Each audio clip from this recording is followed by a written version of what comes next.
सिद्धेभ्यः ओम नमः सिद्धेभ्यः ओम नमः सिद्धेभ्यः यदरिता भावेन प्रमुदित मनोहरधरयः छलादासित सर्गे वदनतमद सदनिधि लभन्ते तद्भक्ता शिव सुगतवाजं किमुदता महावीर स्वामी महावीर स्वामी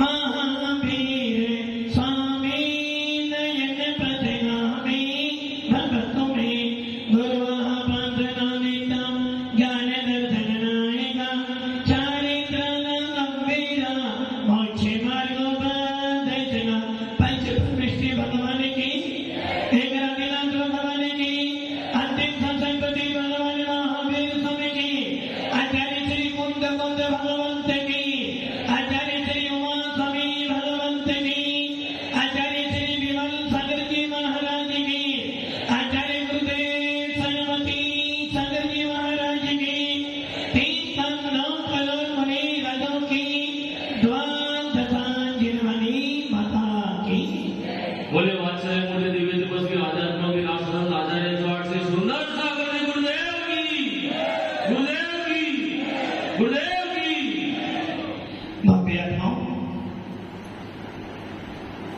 भगवान महावीर का शासन, जिस शासन में वीतरागता पे जोर दिया जाता है, जैन शासन में मूलतः आपके भावों को टटोला जाता है। जैन शासन में वीतराग शासन में आपके भावों की चर्चा की जाती है, क्योंकि जब तक आपके भाव अच्छे नहीं होंगे तब तक आपको कर्मों का विनाश करने की बुद्धि मिलने वाली नहीं है। इसलिए हमारे भगवान महावीर के शासन में एक काम दिया गया है, जब भी बैठ मंदिर जाए, दुकान जाए, स्वास्थ्य करे, महाराज के पास जाए, घर में रहे, कम से कम अपने भावों को टटोलते रहो कि तेरे भाव कैसे बन रहे हैं। और यदि तेरे भाव तेरे मुट्ठी में हो जाएंगे तो तू घर में रहता हुआ भी वैरागी, और यदि तेरे भाव खराब है तो साधु बनने के बाद भी, इसलिए महाराज जी हम साधु बनते नहीं। एक दे ध्यान रखना, परिणाम कभी भी एक जैसे परिणाम बदलते रहते हैं।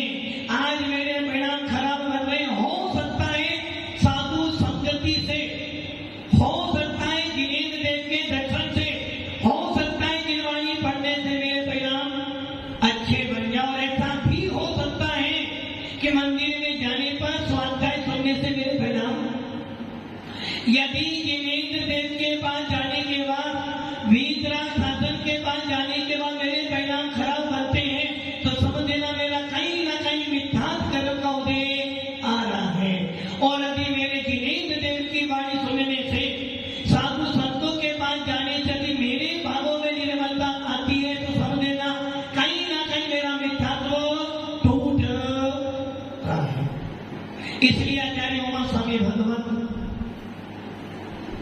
तत्वान सूत्र के दूसरे अध्याय का तीसरा सूत्री चलता बस, इससे ऊपर भी आप सम्यक रूप जानते हो। पांच भावों में से पहला भाव था औपचारिक भाव। अब उस औपचारिक भाव की चर्चा चल रही है कि उस औपचारिक भाव के दो भेद हैं, पहला सम्यक और दूसरा चारित्र। चारित्र की बात तो बहुत दूर है, अभी तो आचार्य कह रहे औपचारिक सम्यक, अर्थात औपचारिक सम्यक का दूसरा नाम है प्रथमोपसम सम्यक दर्शन। इस औपचारिक सम्यक दर्शन का मतलब हो गया मिथ्यात्व का पूर्ण त्याग। इस औपचारिक सम्यक का मतलब हो गया आपका चौथा गुण स्थान। इस औपचारिक सम्यक का मतलब हो गया आपका मोक्ष मार्ग, और इस औपचारिक सम्यक का मतलब हो गया आपका भेद विज्ञान। अब आप ये सोच लो, मात्र औपचारिक सम्यक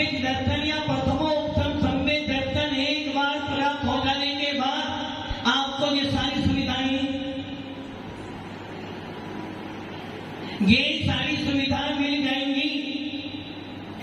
यदि एक बार आपका प्रथमोपम सम्यक दर्शन हो गया तो आपको जिन शासन में सम्यक दृष्टि कहकर बुलाया जाएगा।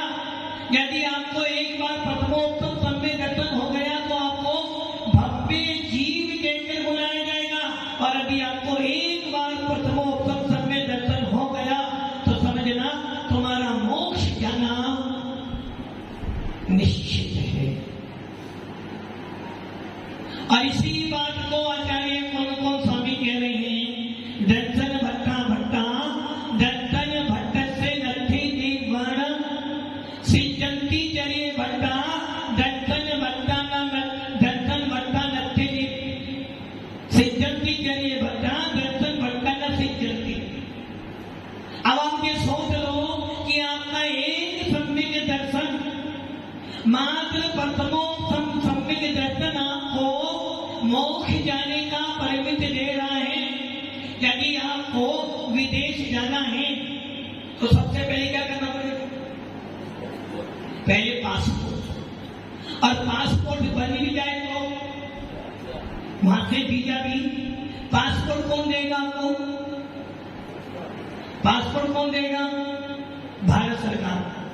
वीजा कौन देगा, जिस कंट्री में आपको जाना है। और उसके लिए आपको क्या करना पड़ेगा, पासपोर्ट बनाने के लिए भी पैसा नहीं, पैसा कौन लेता है, पैसा को सत्ता कोई नोट लेना पड़ेगा। मतलब कि आपको महात्मा गांधी लेना पड़ेगा। और यदि वीजा लेना है तो उसके लिए भी महात्मा गांधी देना पड़ेगा। उसके बाद भी आपको इंतजार करना पड़ेगा। और मान लो आपका वीजा भी आ गया, पासपोर्ट भी आ गया है और आप जाने के लिए तैयार हो गए, पैकिंग पूरी कर ली है। उसके बाद क्या वहां कहां जा रहे हो, विदेश जा रहे हो, सबसे पहले क्या होगा, वो भी कर लिया आपने, बुकिंग भी करवा ली। जब आप जाने वाले हो और आज आपकी फ्लाइट है 9 बजे, आप 6 बजे वहां पहुंचो, सबसे पहले क्या होगा आपका,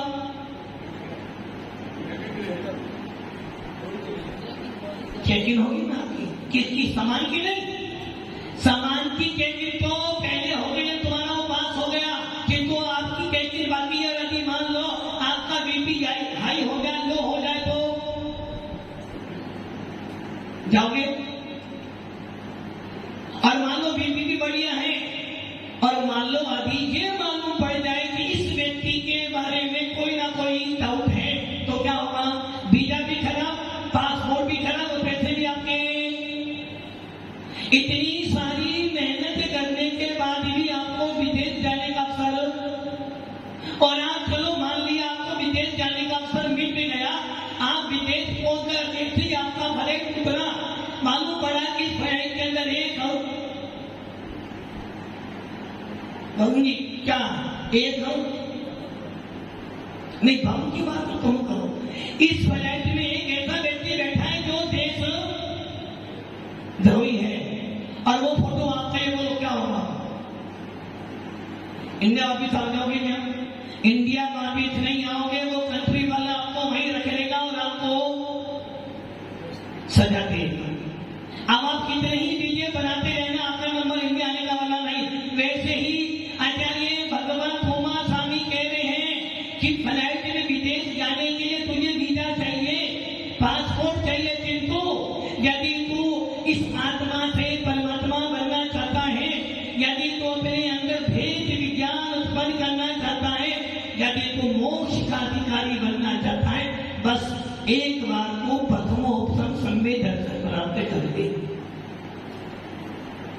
पवन जी, वीजा लाने में, पासपोर्ट बनाने में कितना समय लगेगा, नहीं, और यहां से एयरपोर्ट जाने के लिए कितना घंटे लगेंगे, 5 घंटे। इतना 5 घंटे लगाकर आप पहुंचे उदयपुर, है ना। अब आचार्य कह रहे 5 घंटे तो नहीं खराब करें किसके पीछे, यूएस जाने के लिए। और वहां जाने के बाद भी मालूम पड़ा तुम्हारे पासपोर्ट में नाम तुम्हारा है वरुण जैन और आपने लिखा वरुण के आगे आपने जैन नहीं लिखा तो आपका आपके सारे पैसे आचार्य भगवान करे 5 घंटे तूने बर्बाद किए और यदि तू मान तो क्या करता? प्रथमो सम्यक दर्शन कितनी देर के लिए? एक अंतर मुहूर्त के लिए। कितने समय के लिए? आवरी से एक समय ऊपर और 48 मिनट से एक समय पहले मार, एक अंतर मुहूर्त के लिए 48 मिनट में एक समय कम।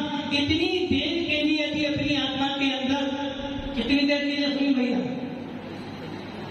48 मिनट में एक समय का, इतनी देर के लिए मात्र एक अंतर मुहूर्त के लिए यदि तो अपनी आत्मा के अंदर अनंतानुबंधी क्रोध मान माया लोभ मिथ्या सम्यक मिथ्या सम्यक प्रकृति 7 प्रकृतियों को अथवा 5 प्रकृतियों को अथवा 6 प्रकृतियों को अपनी आत्मा से अलग कर देता, उदय में आने नहीं देता, तो तुझे प्रथमोपम सम्यक दर्शन प्राप्त हो जाता।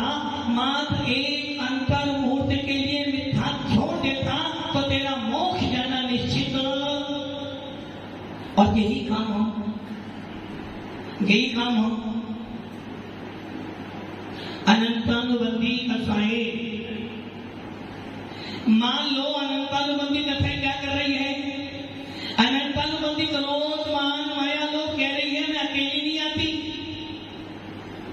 और यदि मैं अकेली आऊंगी तो मुझे भव्य बनाकर रखूंगी। यदि मैं अकेली आऊंगी तो मुझे भव्य बना दूंगी, और यदि मैं मिथ्या के साथ में आई तो तुझे अनंत संसारी बना दूंगी। बोलो क्या करना आपको? मिथ्या के साथ में लाना अकेला लाना? अकेला लाना। कल ही सुना था, मतलब कि आप चाहते हो अनंतानुबंधी कथाएं हमारे पास में रहे, और अनंतानुबंधी कथाएं कह रही जब तक मैं हूं तो ये मैं भेद विज्ञान उत्पन्न होने जाओ। अनंतानुबंधी कथाएं कह रही जब तक मैं तेरे पास में हूं तब तक तेरे को सच्चे देवता गुरु का श्रद्धान होने नहीं दूंगी, और जब तक मैं तेरे उदय में आ रही हूं तब तक तुझे भगवान नहीं दिखेगा। क्या दिखेगा? तेरे को मात्र मिथ्यात्व दिखेगा, और उस मिथ्यात्व के वशीभूत होकर तू क्या करेगा? अपने संसार को अनंत किसकी होने पर? असली नीति क्यों अनुभूति होने पर? अनंतानुबंधी कथाएं उदय में है तो तेरा गुलिस्तान कौन सा होगा? पहला हो दूसरा, और दूसरा गुलिस्तान किसके उदय से बना? अनंतानुबंधी। मान लो कोई चौथे गुलिस्तान में था, उसके बाद में अनंतानुबंधी क्रोध मान माया लोभ कथाएं नहीं थी, क्योंकि अनंतानुबंधी कथाएं क्या कर रही है? आपके सम्मित का घात कर रही है, आपके भेद विज्ञान का विनाश कर रही है, आपके आत्मा को परमात्मा बनने में रोक रही है। मैं आत्मा हूं, मेरे अंदर भगवान बनने की सामर्थ्य है, मेरे अंदर भी सिद्धत्व की प्राप्ति करने की सामर्थ्य है, मेरे अंदर भी मुनि बनने की सामर्थ्य है, मेरे अंदर भी पंचम पुरस्कार प्राप्त करने की सामर्थ्य है, मेरे अंदर भी ज्ञान दर्शन की भूला। अनंतानुबंधी कथाएं क्या कह रही है? जब तक मैं हूं तुझे भेद विज्ञान उत्पन्न करने नहीं दूंगी। और मान लो आपका गुलिस्तान चौथा हो गया और आपकी अनंतानुबंधी कथाएं में से क्रोध मान माया लोभ इन चारों में से एक उदय में आ गई। क्या करा फिर? आपका श्रद्धा, आपका मोक्ष मार्ग छोड़ा दिया और कहां पर आ गए आप? दूसरे गुलिस्तान में आ गए। कितने समय के लिए बताओ? दूसरे गुलिस्तान का काल मात्र कम से कम एक समय सबसे छोटा, मतलब कि आपने अपनी आंखों की पलकें झपकी उसमें तो असंख्यात समय हो गए। एक समय और अधिक से अधिक 6 आदमी, इतने समय के लिए आप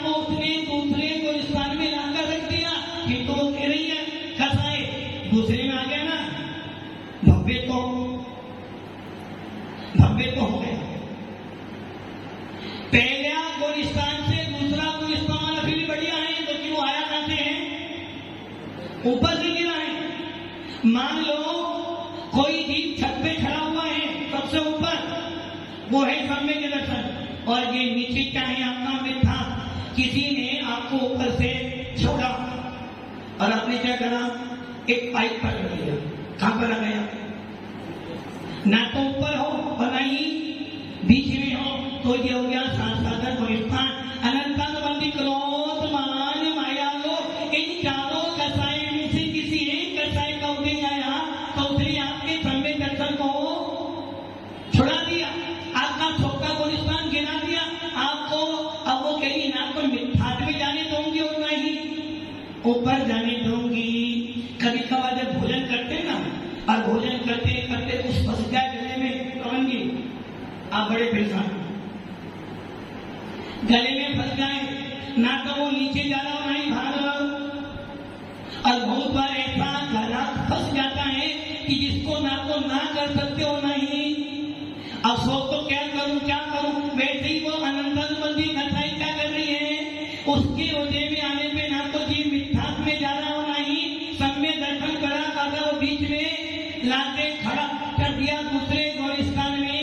किंतु वो कह रही है दूसरा मिला है ना, तेरा मोक्ष जाना निश्चित हो गया, तेरा मोक्ष जाना, तो वो दूसरा बढ़िया है। दूसरा आया कहां से, वो चौथे से दूसरे में आया है, क्योंकि पहले से दूसरे में जा नहीं सकता, चौथे से ऊपर से नीचे गिरकर आया है। वो कह रही है कथाएं दूसरे में तो भव्य तो हो गया, तेरा मोक्ष जाना तो निश्चित हो गया, किंतु ये ध्यान रखना, तेरा मोक्ष जाना निश्चित तो हो गया, किंतु मैं कितने समय के लिए हूं, कम से कम अधिक से अधिक 6 आदमी, इसके बाद तुझे मिथ्यात्व में ऊपर जाने का रास्ता, नीचे मिथ्यात्व में आना पड़ेगा, पहले गुणस्थान में आना पड़ेगा। और पहले गुणस्थान में आने के बाद, पहले गुणस्थान में आने के बाद तेरे लिए चारों आयु खुली हुई है। अब इसका मतलब क्या हुआ, आपने सम्य दर्शन प्राप्त किया, चौथे से दूसरे में आए, दूसरे वाला चौथे वाला कह रहा था देव गति मिलेगी बस, चौथे गुणस्थान वाला सम्य दृष्टि जीव को मान क्या मिलेगी, देव गति, बेमानी देवों में जाएगा। और चौथे से गिर कर दूसरे में आएगा तो वो कह रहा भैया देव गति तो मिलेगी, किंतु तो तिरछी भी बन सकता है, मनुष्य भी बन सकता है, किंतु नारकी नहीं बन सकता। कितने समय के लिए मिला, एक समय और 6 आदमी, और जैसे ही पहले में तू आ गया, अब पहले में तू क्यों आया, दूसरे में क्यों आए थे, अनंतानुबंधी क्रोध मान माया लोग में से एक का हो गया, दूसरा बन गया। और पहला क्यों बना, पहला इसलिए बना कि अब तेरे पास में कौन आ गया, कौन आ गया, गांधी जी कौन आ गया, टेंशन नहीं हो रही है, इतना सुनने के बाद भी टेंशन नहीं हो रही, इतना सुनने के बाद मिथ्या का पूरा प्रवचन सुन लिया, पूरी क्लास, उसके बाद भी इनको टेंशन, क्योंकि गुलिस्तान तो गांधी जी गुलिस्तान तो पहला ही है, इस्माइल लाके कह रहे पहला ही बोले सारे छोटा तो होने वाला ही नहीं वाला। अब दूसरे वाली अनंतानुबंधी कथाएं कही भाई दूसरा है, तुझे मैं नरक में जाने नहीं दूंगी, किंतु ये ध्यान रखना 6 आदमी तक तेरा गुणस्थान दूसरा ही है, किंतु ये ध्यान रखना तुझे आना तो पहले में ही है, मिथ्यात्व में तो आना ही। और एक बार मिथ्यात्व में आ गए, किस कर्म को देते, मिथ्यात्व कर्म के उदय से पहले में तो आ गए, किंतु साथ में कौन आ गई, साथ में कौन आ गई, अनंतानुबंधी क्रोध मान माया लोग साथ में आ गई। दूसरे में क्या था, मिथ्यात्व नहीं था, सिर्फ कसाई थे अनंतानुबंधी। अब पहले में कौन आ गया, मिथ्यात्व भी आ गया, अनंतानुबंधी क्रोध मान माया लोग भी आ गए। वो कह रही देख हम 2 मिल गए ना, तो कितना है, एक हम कितने हैं, 2, और हम जब 2 मिल गए, आपको कुछ भी कर लेना, तेरे को अनंत संसार में तो अब तेरे को हम अनंत संसार में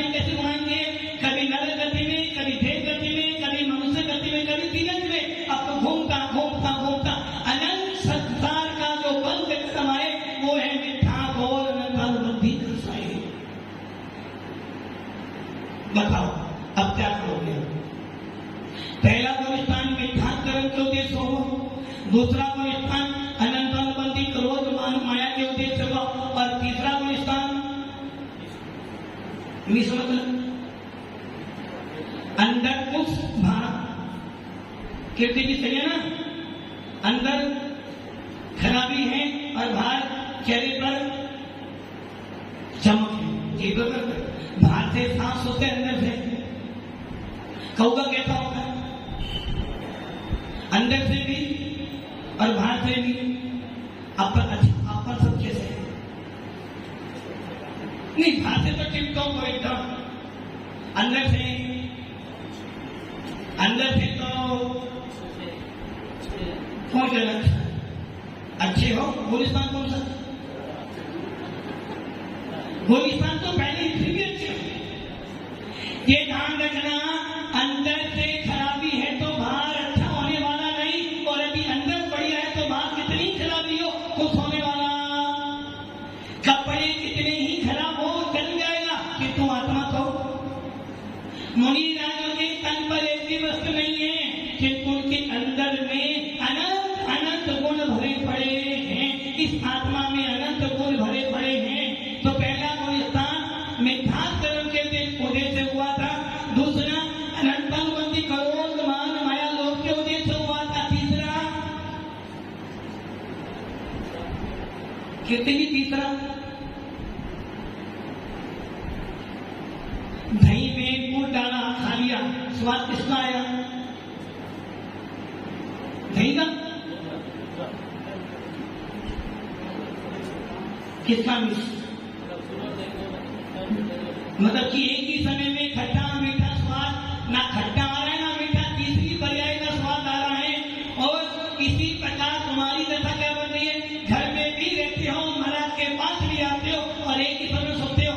अरे महाराज जी नहीं, इन दोनों से अलग तीसरा पैदा, ना महाराज बनना और ना बस ये मिश्र परिणाम, मिश्र प्रकृति के उद्देश्य और सम्यक प्रकृति के उद्देश्य गुलिस्तान का कौन सा बना? चौथा, पांचवा, छठा और सातवां। भव्य आत्माओं ये समझ लेना आप, यदि इतनी सारी चर्चाएं सुनने के बाद भी यदि आप अपने कम से कम गरीब मिथ्यात्व का त्याग नहीं कर पाए तो समझ लेना कहीं ना कहीं अंदर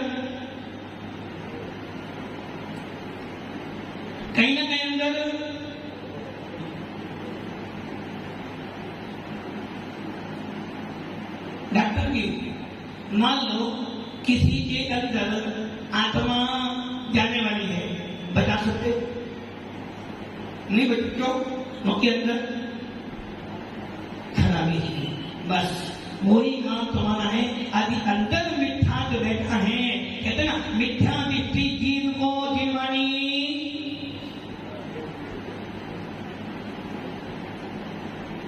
सही है ना? किसने बाहर से भाना बना लिया कि मैं सोया हुआ हूं, उसे कोई नहीं जगा सकता। सोए हुए व्यक्ति को जगाया जा सकता है, किंतु जो सोने का नाटक कर रहा उसे कोई नहीं। तो आपके अंदर कौन बैठा है? जिन्हें देव तो नहीं बैठे। अभी जिन्हें देव बैठे होते तो आप कहते महाराज जी, माता जी, आज से मैं संकल्प करता हूं कि मैं कभी भी किसी गरीब मिथ्या में जीन शासन को छोड़कर, वीतराग धर्म को छोड़कर किसी के मंदिर में माथा टेकने, हाथ जोड़ने नहीं जाऊंगा। कितनी ही गरीबी आ जाए, भूखा मर जाऊं, किंतु सच्चे देव सास गुरु के अलावा किसी के सामने हाथ नहीं है। नियम तो बस यही गड़बड़ी है अंदर, और जब अंदर गड़बड़ी है तो वहां कितना ही ठंडा पानी पिलाना अंदर साफ होने वाला। इसलिए भव्य आत्माओं, जब तक प्रथमोपम संवेदन प्राप्त नहीं होगा तब तक आपका भव्य प्रणाम निर्धारित होने वाला। अनुमोदना किसकी कर रहे थे? दादी भैया करे थे किसके रूप अपना मिथ्या और जब लीडर ही मिथ्या में पड़ा है तो किसके मुद्रा करवाएगा? जब आपके अंदर ही ये मानता बैठ चुकी नहीं महाराज का काम क्या है? टेस्टिंग वाले महाराज का काम क्या है? बोलना। आपका काम क्या है? और जब ये पंक्ति बन जाएगी तो आज नहीं अनंत भव भी ज्ञान देना सम्य दर्शन प्राप्त होने वाला। इसलिए भव्य आत्माओं यदि वास्तव में सम्य दर्शन प्राप्त करना चाहते हो सबसे पहला नियम तुम्हारा ये होना चाहिए, जिन शासन को छोड़कर किसी भी मंदिरों में नहीं जाऊंगा, तब समझना कुछ परिवर्तन होने के अवसर मिलेगा। इसलिए सम्य दर्शन मजबूत